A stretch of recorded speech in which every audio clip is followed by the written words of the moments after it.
సమాజమే దేవాలయం, ప్రజలే దేవుళ్ళనే నినాదంతో తెలుగుదేశం పార్టీ వ్యవస్థాపకులు అన్న నందమూరి తారక రామారావు గారి పేరు మీద మన విజనరీ లీడర్, మన ఆనాటి ముఖ్యమంత్రి చంద్రబాబు నాయుడు గారు అన్నా క్యాంటీన్లు ప్రారంభించారు. 14 నుంచి 19 వరకు పేదవారు 5 రూపాయలకే సంపూర్ణమైన నాణ్యతమైన భోజనం తినేవారు.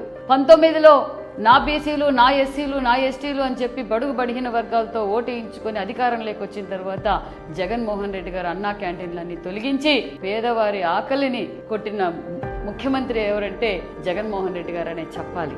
అలాంటి సమయంలో మా జాతీయ అధ్యక్షులు నారా చంద్రబాబు నాయుడు గారి ఆదేశాల మేరకు మా పెనుగొండ నియోజకవర్గంలో సొంత నిధులతో అన్నా క్యాంటీన్ మొదలుపెట్టాం. ఆనాటిలో కూడా ఆనాటి వైసీపీ నాయకులు అన్నా క్యాంటీన్లు జరగకూడదని రాష్ట్ర వ్యాప్తంగా కొన్ని బెదిరింపులు, ఎన్ని గొడవలు చేసినా అవన్నీ తట్టుకొని అక్కడ స్థానికంగా ఉండే నాయకులు, ప్రజలు, మా స్టాఫ్ అందరూ సహకరించి ఈరోజు ఈనాటికి 400 రోజులు పూర్తి చేసినందుకు కూడా వారందరికీ ప్రత్యేకమైన ధన్యవాదాలు కూడా తెలియజేస్తున్నాం.